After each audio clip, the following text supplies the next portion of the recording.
Hi, everyone, and welcome to the Appraisal Institute's podcast, Base Value. I'm Tonia Vailas. Hi, Tonia, and I'm Warren Boizot. As always, thank you for joining us. I'm coming to you today from sunny Denver, Colorado, the home of the NBA champion Denver Nuggets. Thank you for that little tidbit, Warren. And today we'll be diving into another episode on unusual assignments. If you haven't listened to episode 1 of the show, when we sat down with Ben Sellers, please be sure to check it out. With us today is Betsy Hughes, SRA, AI-RRS, and Bo Bass, MAI. Could you tell the listeners a little bit about yourself? Betsy, how about you start us off? Sure. Betsy Hughes, owner of my own residential appraisal business. I live in Virginia Beach. I appraise in Virginia and North Carolina. I have a couple trainees working for me now in both states, so that's always fun trying to get through that training process. I am a recovering New Yorker, so Tonia, I'm from upstate though. So I've been in Virginia for about 20 years, been appraising for about 18. And absolutely love it. I'm past president of my chapter, and I'm also currently a board of director on the AI-GRS. Nice, Betsy. Thank you. And Bo, before I ask you to tell us a little bit about yourself, I need to get something out here. I know that commercial appraising, it's great. Obviously, we're here with a podcast talking about appraising. It's a great profession. But with a name like Bo Bass, how are you not on tour with Taylor Swift? You should be the top country music singer in the world. We should be talking about the CMA awards with Bo Bass winning his 17th CMA. I mean, that's such a great name. But okay, go ahead. Waiting for my breakthrough. Well, you could try singing on here. We love to have people try out their talents. So go for it if you like. I'm pretty sure nobody wants to hear that. Okay. Well, you missed your calling, Bo Bass. Yeah, maybe next life. All right. But yeah, hey, Warren. Hey, Tonia. Thank you all for having me on here today. My name is Bo Bass, and I'm from the Atlanta area chapter of the Appraisal Institute. I have the honor of currently serving as chapter president. I am part of a small family firm located about an hour west of Atlanta. In the business, my dad has been an appraiser since 1985, and I have been appraising since 1998, which is 25 years now. That's crazy. We do general commercial work and do a lot of eminent domain and litigation type support work. We're a small firm. My brother works here with us, and then we've got another guy, Zach Smith, that has started working with us a couple of years ago. So you started appraising when you were 5 years old, right? That's right. Just about? Yeah. Nice. Well, thanks for the introductions, Bo and Betsy.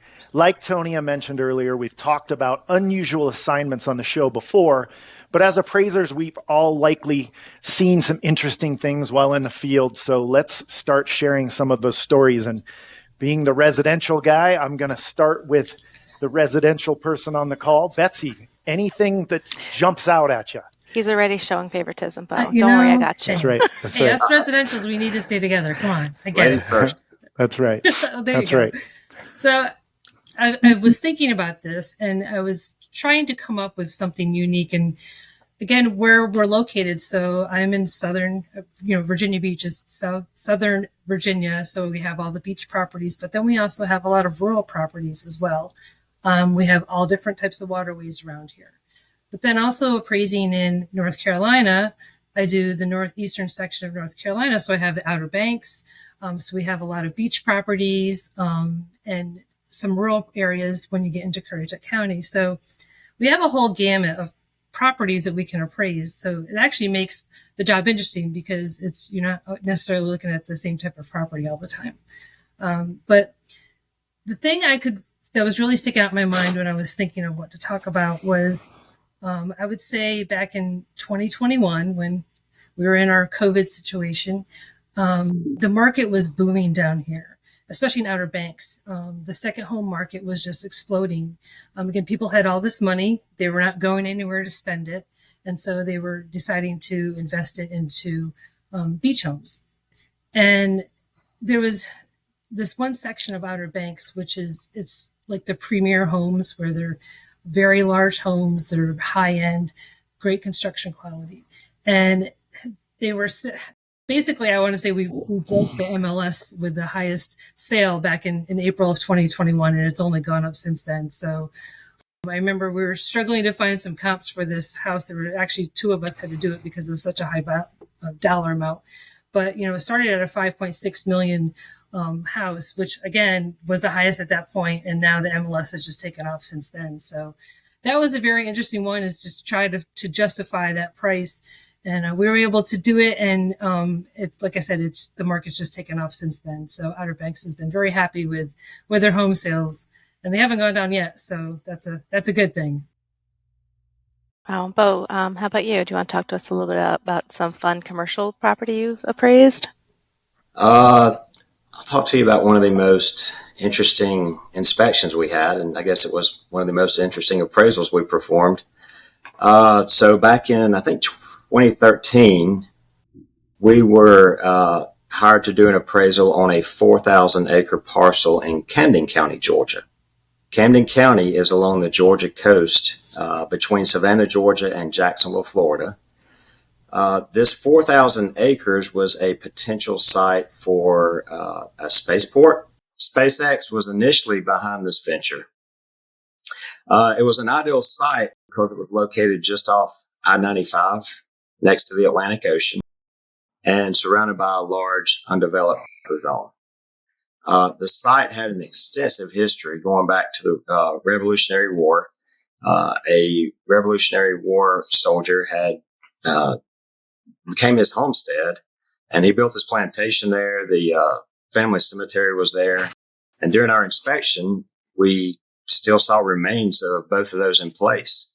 The property later became a game preserve, and then subsequently used for timber production before the 1960s, when a company named Morton Thiokol Corporation purchased it. And Thiokol used the property to test solid fuel propellant for rockets. This location was chosen because it was near Kennedy Space Center, and they would barge the rockets in, unload the rockets, and transfer them into a underground silo where the testing occurred. So it was really neat to see all of that stuff in place.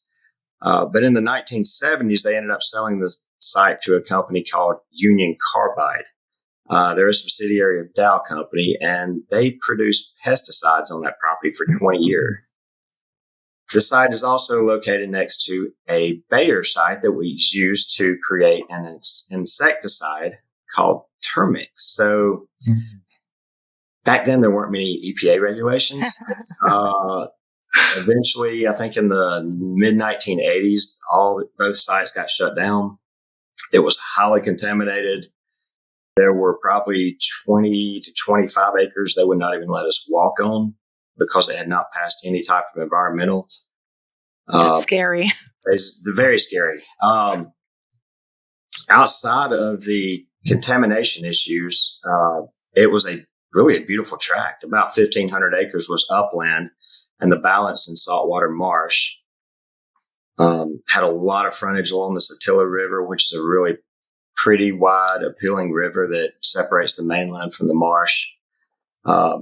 Several areas of old oak trees with hanging Spanish moss. So it had a lot of character to it.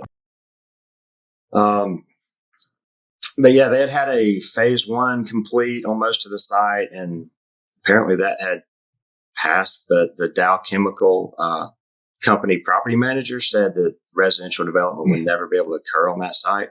That's scary. So I guess they felt like, an industrial type use or a spaceport would be a highest best use for that site. There's really not demand for 4,000 acres of industrial in that area. Hey, Bo, yeah. real quick, I have a question before you get too far along past my point. For us city dwellers, what does upland mean? What do you mean by upland? You're joking. Upland. Sorry. Upland. Upland? Maybe he just doesn't have them out west. I don't know. Oh, that's Upland area we're on the coast. Marshland. Out of floodplain is functional land for building on and developing. Tonia, you think we have that here in You don't Colorado? have water there. Yeah, I forgot. yeah. There's no rivers, lakes, or landlocked over here. Yeah. Yeah. Okay, thanks, Bo. That was a serious question, huh? Of course. There are people that are going to email me and say, thanks for asking that question. Okay, I didn't know Fair what question. upland meant. We just And I am not embarrassed to ask questions I don't know. I was going to ask what exactly are they doing? Space what? So it would be a spaceport where they launch rockets from. Okay. For testing in outer space? That's cool. Correct. We're in 2023 now and it's still not in place. I don't think it'll ever happen on that side. I think it's a big dream. They keep fighting for it. The Georgia. How did you value it? So our scope was to value it on a hypothetical condition that none of the site improvements were there and that the contamination had been cleared. So it all of a sudden became a highest and best use, more or less, of timber production. We did know you couldn't do residential there, and we did have to consider that. But there was not demand for 4,000 acres of industrial land, clearly no demand for 4,000 acres of commercial. And so we ended up valuing it as though agricultural, recreational timber purposes, and surprisingly found 6 sales in that portion of Georgia. I think 5 of the 6 fronted the Satilla River. So we got lucky with comps. What was the unit of comparison? Price per acre. Okay. Which is very common in this area. And how long does an assignment like that take, start to finish, Bo? That one probably took more about around a week and a half because we had become very familiar with the market. That is about 5 hours southeast of where I live. So it's not a market we cover regularly. Maybe the only time we've been there.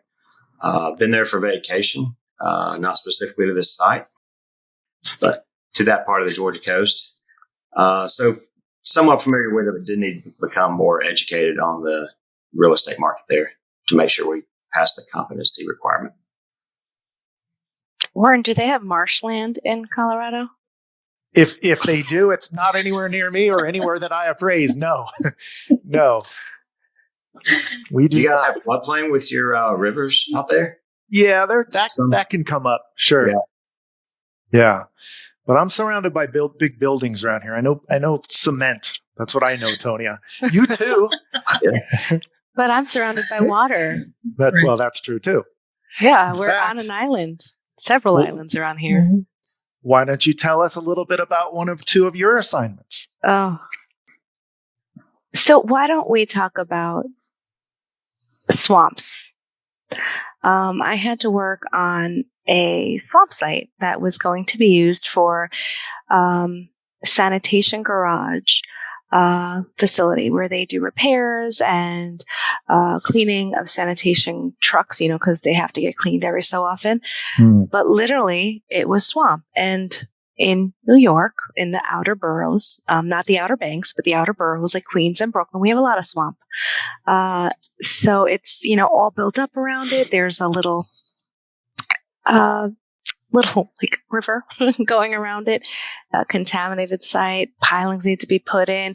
We had to get environmental engineers involved. We had to get people to tell us how to cap it and how high you need to go. And then also about your floodplains, it's a swamp, so it's going to get flooded. So after they cap it, they build on piles and they'll deck it. And then it was a lot of time. Probably took about 6 months to get the appraisal done because we had to talk to all these experts in their field. And I think I did that appraisal in 2016 and we're in 2023 and it's still not built. So all of these sites. I thought you were going to tell me that the report wasn't done. Right. It's still not the built. same thing. Yeah.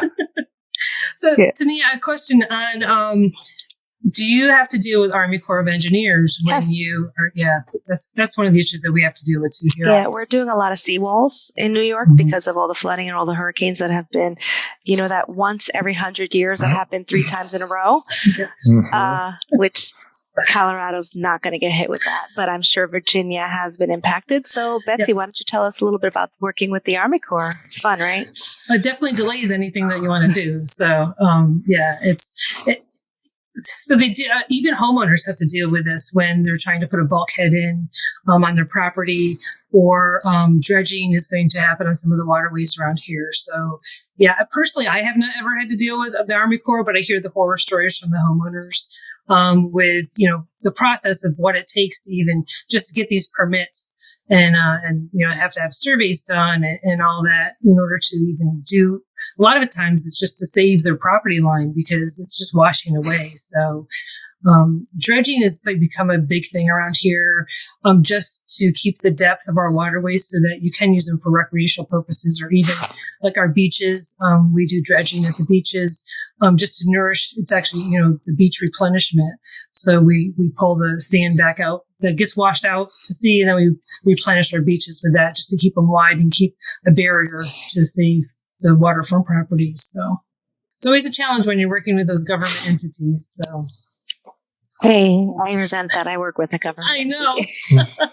No, but I totally understand. The bureaucracy and everything takes time, and there's all these parties involved, and half the time the representatives that you're working with, they really don't know the real estate that they have. And then, well, Warren, how about you guys? Any Army Corps projects? None for me. None here either.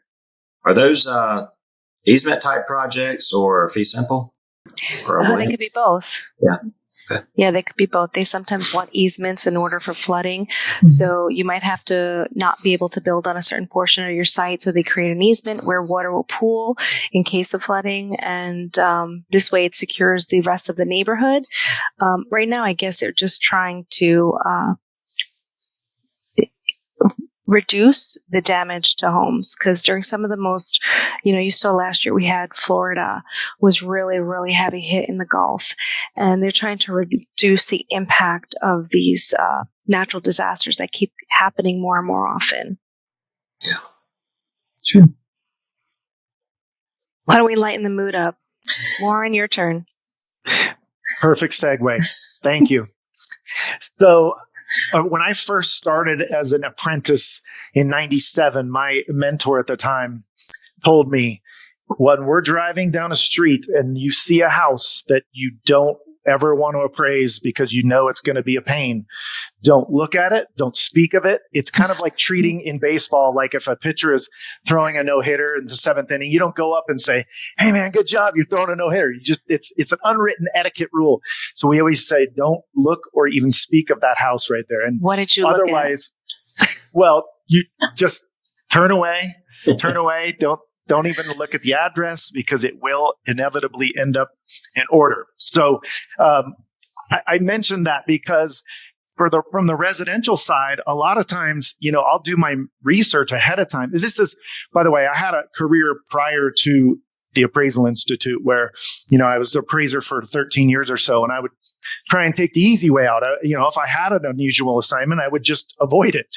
That's simple. But then since now I've been involved with the Appraisal Institute and I've been more confident in my abilities as an appraiser, my motto now is someone's got to do it. They're not just going to, just because you say no, they're not just going to say, okay, well, I guess we're not doing this alone. Someone's got to do it. So in the residential side, we talk about this episode being about unusual assignments.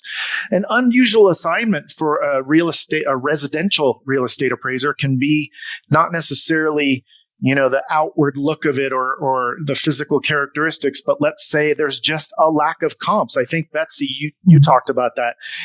That could be an unusual assignment, going to a property where, look, I don't have any comparables whatsoever, and the different methods then that we can use to value that property or that condo when you have those circumstances. Or I can think of times when I've had no bedrooms. I do a lot of downtown high-rise type situations, and you'll get in a penthouse that's 4,000 square feet, and they don't have your typical bedroom. It's just this big empty space, and that's what that person wants. That's what that homeowner likes. That's what that typical buyer might want in that market.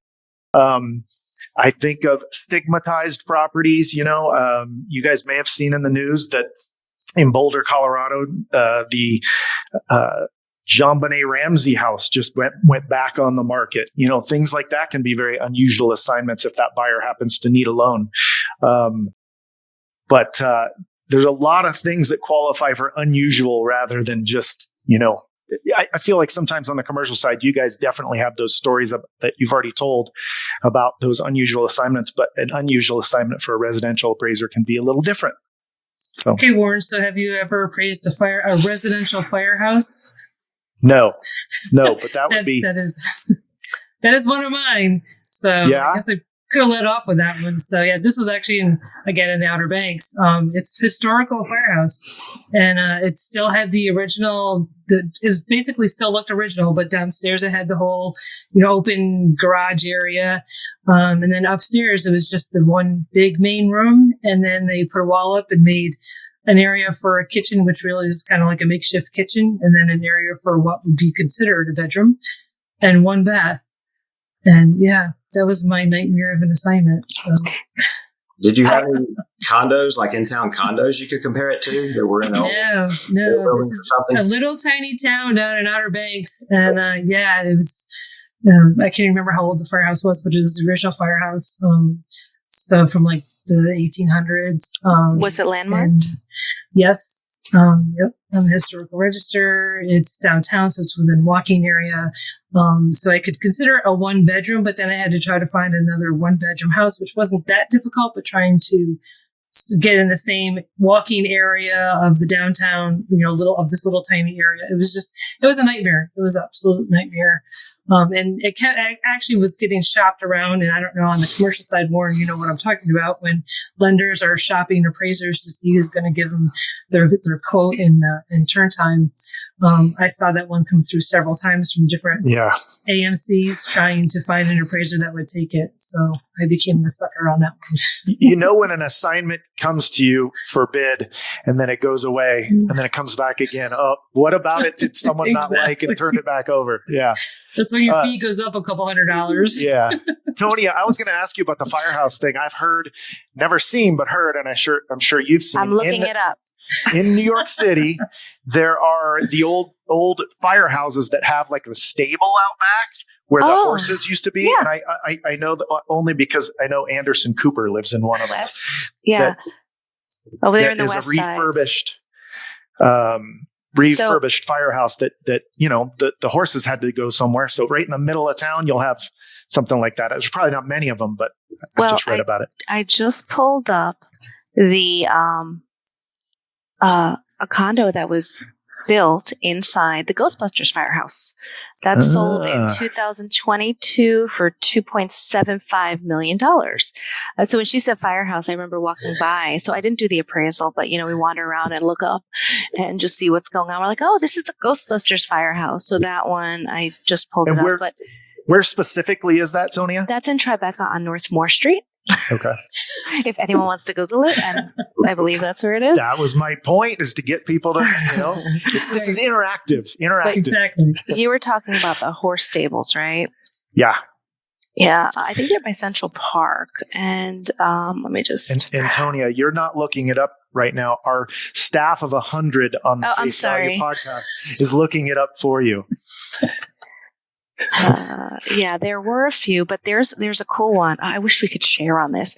So I had to appraise next season. Exactly. Just a couple weeks ago, I went and in the Hudson Yards, the city is trying, there's no more land. So the city's trying to build up wherever they can. And there's this Hudson Yards development where all these office buildings are going, and they built out the subway that never existed. So they, the New York City subway is like 200 years old, but now they finally built out extra branches to go to the Hudson Yards section so people can commute better.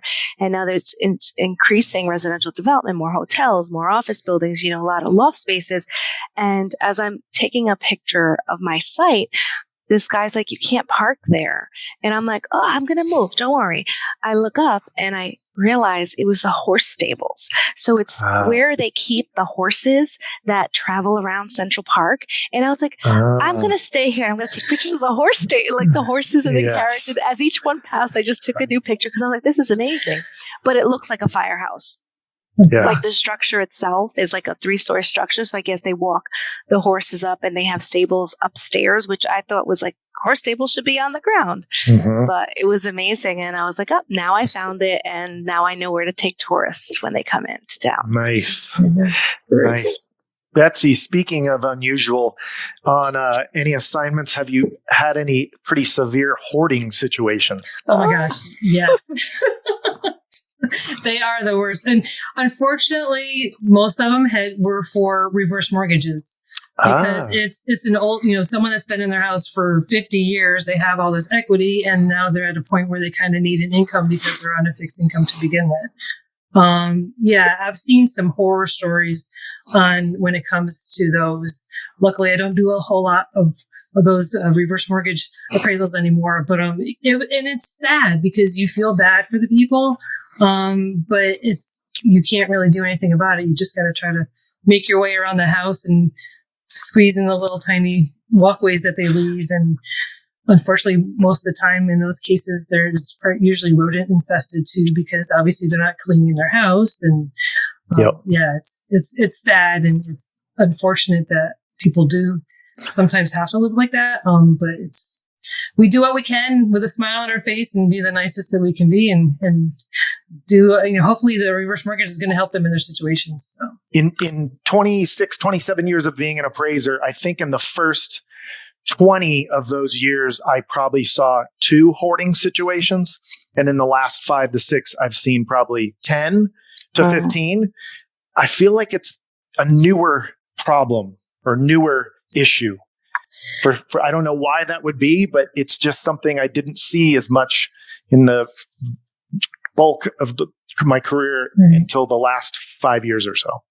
Okay, so I have 18 years. I've kind of changed my business dynamic, so I'm not really doing a whole lot. I'm trying to get out of the lending side if I can, but so I'm actually doing more beach houses, second homes than owner occupied. So especially with COVID, I mean, it's just been so busy within that market that I would say the first part of my career is where I saw most of the hoarding. So in the past, 10, 15 years versus the more recent, but it's just because of the type of work that I'm doing versus what I was then. So. Or that just totally blows my theory, but that's all right. No, it is still out there. I do still see it, but not nearly as much as I did, only because of the work that I'm doing. So, I was appraising a 2,800 tract in Midwest Georgia that was owned by an actor and comedian. It was part of a 4-man comedy tour that was big in the early to mid 2000s. Not going to say his name, but you can probably figure one of the 4 out.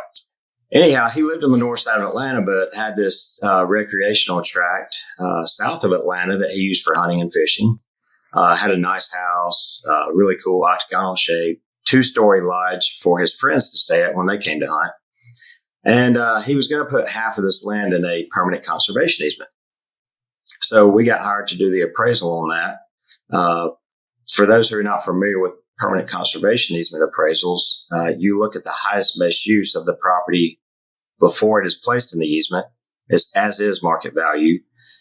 You read the conservation easement document to determine what rights will remain with the property after it is placed in the easement. And a lot of times those are very restrictive rights. Like maybe on this 2,800 acres, he reserves 1 building envelope where 1 house could be placed on it. Or, the 1,200 acres he put into the easement. So you look at the value after those restrictions are put into place and look at the difference. This guy was doing it for a legitimate reason. He just wanted to preserve some land. Some people have taken advantage of that program, unfortunately.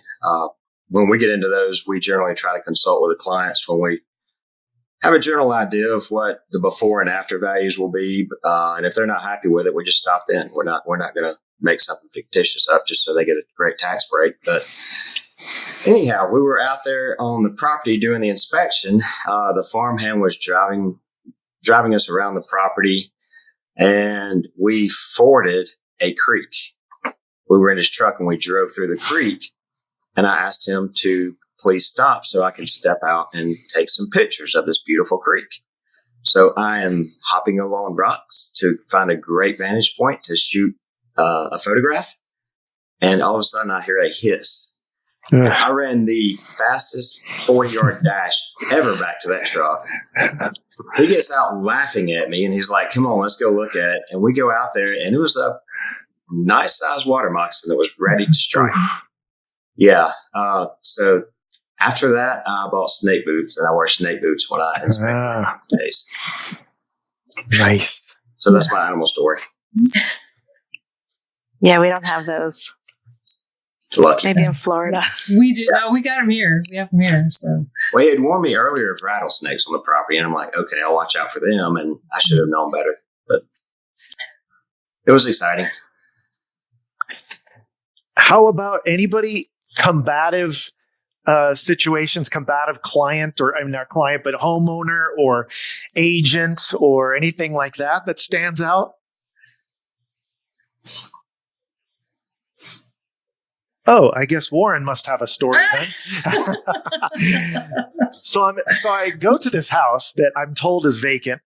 I use the lockbox to get the key, and even though I'm ever told it's vacant, I've still always knock, hang out, ring the doorbell, nothing. All right, it's supposed to be vacant. So I walk in, and this guy comes barreling down the stairs in his underwear. Oh my gosh! And I said, "Oh, sorry, I'm the appraiser." So I don't ever start out like that. Go outside, and I start running because I see he had grabbed a set of like a wrench, a monkey wrench. And I had the most perfect bruise on my right shoulder on the back of the outline of a wrench because he threw and it hit me. And yeah, that was you a fun guy one. in his tidy whities threw a wrench. Yep. Not beat that story. Yeah. So I get in my car, and I'm trying to decide. I first calling this agent, and he said, "Oh, John's not supposed to be there," but that agent called the cops because, again, he wasn't supposed to be there for whatever reason. But apparently, there was a issue with his meds and things like that. But it was absolutely like someone tattooed a wrench. He hit me so perfect, luckily on the shoulder and not the head. But wow. So yeah, workers' comp insurance. Yep. Exactly. Yep. I do have a scary story though. Luckily nothing happened, but this was in Outer Banks, and this was a couple summers ago. So it's dead of summer, so it's tourist season. I actually had to go do a foreclosure in Hatteras. Now, if you're familiar with Outer Banks, Hatteras is like one of the most southern areas, and it's very remote. So I go up to this house, and knowing it was foreclosed, I had the access to get to it. Had the notices that they have to put on from the sheriff's department. So I, do what I need to do, and I go inside, do my outside, go inside. And usually in foreclosures, I will walk around the whole house just to make sure, everything looks okay. I'm usually more worried about rodents than anything. So I'm looking around, and then I start going through the different levels. Again, it's a 3-story house. So as I get up to the upper floor, I see that, when I was outside, I saw that some of the screens were off the windows. That's not unusual for a beach property. Again, this is oceanfront. But as I'm walking through some of the rooms, I see that there's like some bedding on the floor, and there's some water bottles around. And I'm like, and it looks fresh. I'm like, oh, there's someone in this house. But I'm by myself, so I'm getting a little nervous. So I'm calling friends on the phone and just talking to them. I'm like, if anything happens to me, here's the address that I'm at. Call the sheriff's department and have them come find me. So I walk out of the house, and luckily the house next door was rented. And these poor people, they're out in the pool. And I'm like, okay, I need to tell you, I need to appraise this house. I'm by myself. If you hear me scream, call the sheriff's department. And, so it kind of piqued their interest. But luckily, no one was there. There were squatters in the house, but the sheriff must have got him out just shortly before I got there. But that was one of my scariest, especially being in the area that I was in, with it being fairly remote and the only people around you were tourists. So, that was pretty interesting. Had me on my nerves the whole time I was in the house. So yeah, I've been hearing a lot about those squatter issues in New York. There's a lot of properties in like Brooklyn and Queens primarily, because they're if someone doesn't occupy a space, they come in. I recently heard a story for someone who lives in an apartment building and said his super had vacated. Immediately when the super vacated, the squatter came in and set up a utility bill, and they're still trying to get that person out because that person somehow created a utility bill, and they have just a mattress on the floor, and it's becoming, scary. And we do have a lot of single family, but a lot of appraisers up here, they do multifamily. And, between the cockroaches running around, turning on the lights, flickering them, banging on things to make sure everything scatters when you go into places but yeah, the squatter situation's increasing up here as well. Wow. When I first started out appraising, I did residential to kind of learn the business. And we had this opportunity to bid to appraise a house. And I went to do the inspection. And once I got there, I realized it was a house where a murder had occurred. Oh, my God. Nobody was in there. Yeah, the guy had shot his wife and himself in the house, in the basement. It was a vacant house when I did the appraisal and the inspection, and I had to go in that basement, and there was no power on, and I was freaked out of my mind. That was the scariest. Did you know about what had happened there before, or did you learn it after? After accepting the assignment. So in your research? Yeah, in my research. Yeah. And did the property sell? Yeah, it did. I don't recall if it was a discount. That was, again, 25 years ago. That's always the question, though. Is there a discount that you have to give to it or not? The stigma, yeah. So, well, if you want to change it to the happy side. Thank you, Betsy. Sure. The one thing that I do love about this industry, and especially doing it on the residential side, is that it's the relationships that we can build. I'm a huge relationship person. I just love to get that. To build that in as we go through our processes. Residential is a little tough just because usually you're just doing it for a loan and then you never see that person again. I think one of the things that I've been fortunate enough is to build that relationship. And again, I keep talking about the Outer Banks, but that just has been my life the past 3 or 4 years. But I've done several assignments for the same property. So what's happening now down there is that a lot of people are buying either older homes and renovating them, either tearing them down or building new construction. And if they're using the same lender, then I typically will get that assignment over and over again. So I'll do it as the original, I'll do it as plans and specs, then I'll do it as the final. And in several of these cases, I've been able to meet the homeowner, which with second homes, we rarely get to even see anyone because normally we're going in on a turnover day when it's vacant. So to actually see these homeowners and have these conversations with them as to, okay, why did you decide to do all this in the house? And that has actually been the rewarding side for me, is to meet these people. In fact, just about last month, I finally met he's from Florida, and he had done the same thing. He bought a house, redid it, and he's like, yeah, come on down. We'll have some margaritas when you get done. And I'm like, nice. All right, I like that. And then I met, another owner. Actually, I haven't met him yet, but I've had several phone conversations with him. He does his portfolio loans. He has his 10 maximum on his portfolio loan of his rental houses up in northern part of Outer Banks, so up in Corolla. And it's funny because he has his network. He has his contractor, he has his real estate agent, and then he has me as his appraiser. And a lot of times he's just wanting a private appraisal to come in and just be able to figure out what he wants to do with the house.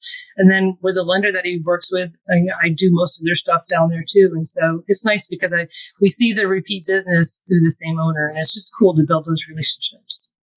I agree with you. And I feel like we can learn a lot from people's stories and what their mindset is going into transactions.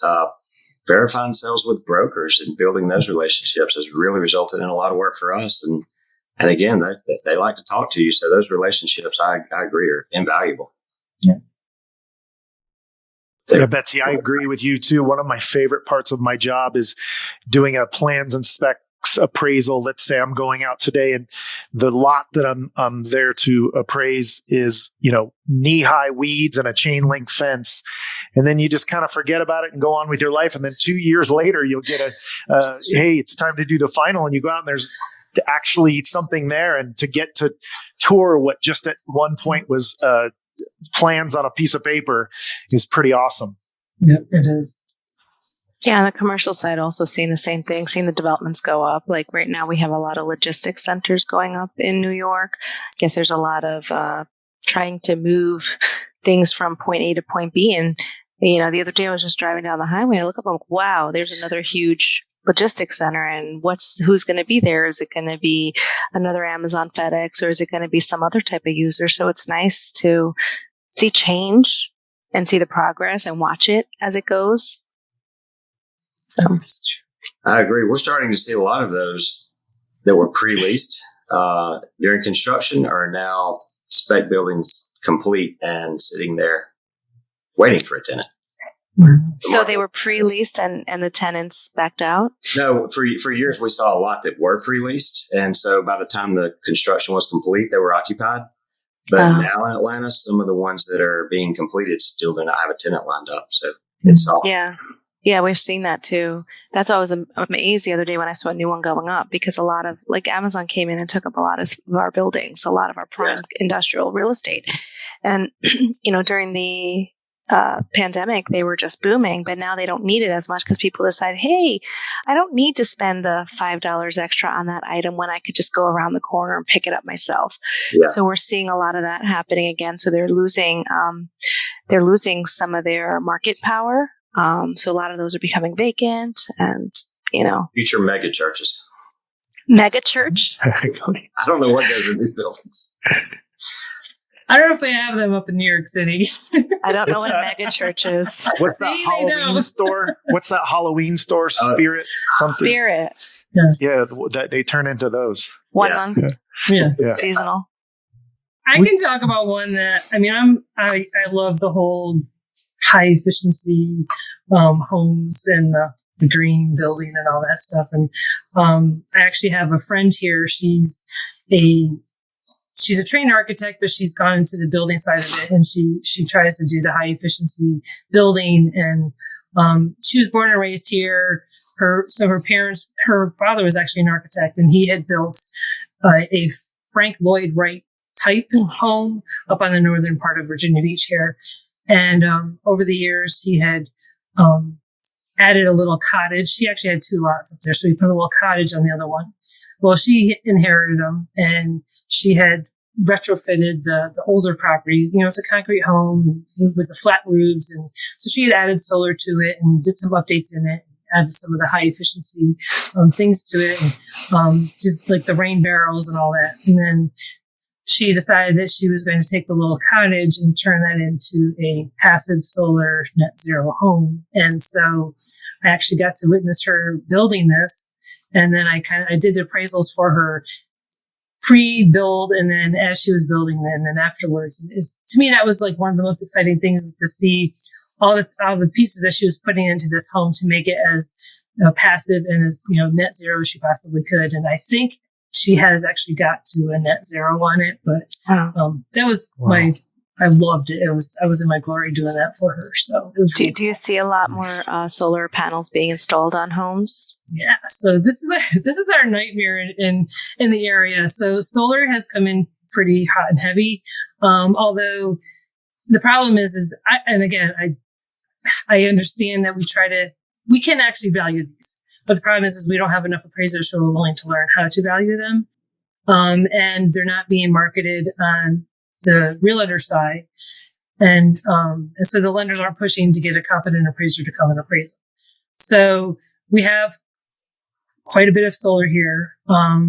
But unfortunately, our power is still somewhat cheap. So we don't have a lot of people that are actually buying the home because it has solar. They're buying the home because they like the home and it just happens to have solar. But I'm on a mission here to try to get everybody to understand that, there is some value in there, because obviously they have the depreciated cost and or the contributory value for the solar on there. So it's been an uphill battle, but I think we're taking baby steps, and we're trying to get people to understand that there's value in solar. So. Yeah, we're currently renovating our house, and about a week or so ago, the solar company came over because we have to redo our roof, and they were telling us how long it would take to, for the investment to recoup in our power saving. And for us, it would probably be about 5 years that we get the cost return.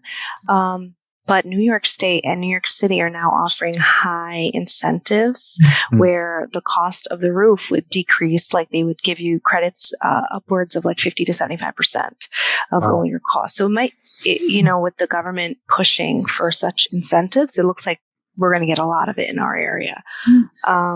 But our cost is high, and also we don't have anywhere else to generate power. And when you have all these people moving in, it's like, how are you going to power buildings? And now that everything's getting away from oil and gas, everything's turning electric, it's becoming difficult. So they want to create a lot of the solar here. What is the life of solar panels? Sorry, Bob. What is the life of solar panels? I think it's about 30 years. Yeah, the warranties are usually about 25 years. Yeah. Tonia, though, this is actually good because my family still lives in upstate, so I go up there a couple times a year, and I've seen every time I go up, I see more and more solar up there. Yeah. And knowing New York State, which is why I moved out. Can you tell the audience what's going on in New York with the small engines and the propane and all that they're changing? So solar is going to be huge in New York recently. Yeah, so I think a lot of the commercial buildings in New York City were asked to convert from gas to electric. So a lot of our power, from what I heard, is from the generators, the power companies that are producing, it's being absorbed by Manhattan. And now we're having rolling blackouts. Like, especially when the summer comes, it's going to be constant rolling blackouts because there's not enough power to support the grid anymore. And I think a lot of our power comes from upstate, right? That was it water? Yes. So actually, it's up near my hometown. Up on top of a mountain, we have a huge reservoir, and it's called the New York Power Authority. Yeah. And so we produce power for New York City, and it's water generated. So yeah, and then they filter it through, and then they spread it out, but we can't support it. The grid cannot. I think it hasn't been upgraded in such a long time, so that's why they're pushing it here. If anyone wants to come in person when it's in October, our chapter's offering the green appraising seminar. So if anyone wants to come by, because I think it's going to be really important for people to learn how to appraise solar, whether residential or commercial, and clean energy and sustainability is a building, like you said, net zero. All these things are going to be thrown at us, and we have to learn what they mean. Right now, it's still fresh, but I think to be a good appraiser in this market, in this country, we're going to have to learn all these terms. Yeah. Unless Texas is going to start giving us oil that we can use. But. Yeah, and I think, I hope New York isn't setting the precedent on that because, and I know here in Virginia, they're talking more about trying to get to the electric cars. We don't have the infrastructure for it. The Outer Banks is a high wind area, right? Yes. Have they looked into doing any wind energy? Yeah, so that's been a huge controversy here as well. So North Carolina is actually looking at an area to do the offshore windmills. And they're still doing the studies on it. They're still trying to get it approved. Virginia has actually put some out there. I think they have, I'm not even going to quote how many they have. It's very little. But again, it's been a huge fight. Locals do not want the windmills to go up. You can't even see them from the shore. But they're like 3 miles out. So, they make great fishing structures. So anybody that likes offshore fish, it's a great place to go. But, it's been an issue. In fact, they actually increased now again, power is pretty cheap here, but they did increase our power bills to help pay for the windmills, which I don't understand that because I know they're never going to come back down again. But that was one of the frustrating things. But I am an advocate for windmills, but I think if a power company is going to decide to do this, they're getting a lot of money from the government to do this. I just don't like the fact that they're trying to have the consumers help pay for it as well. We have to learn how to value that, right? This is our change. Bo just said change. Everything changes. We need to learn how to change with the wind, right? Yep. There you go. Sure. So, well, I just want to say thank you guys. I have learned so much about both of you and, other areas outside from my little bubble up here. I learned that Colorado, they don't know what upland is. So it's all upland for you. I don't know what upland is. It's all upland for you. All. Us all. I apologize. Well, thank you guys so much for joining us today, and hopefully we'll get to see you soon. So thank you. In person. Yes. Yes. I know. For having us. Yes. So not only thank you to Betsy and Bo, but thank you to our listeners. We always ask you to go and subscribe when you listen to our episodes. You can do that at the AI website, iTunes, Spotify, and Anchor. And please share these with everyone in the real estate world. And we will see you next month. Thank you, everyone. And if anyone has any questions, you may email Warren at your earliest convenience. Have a great day. Bye. Good weekend, everyone. Bye.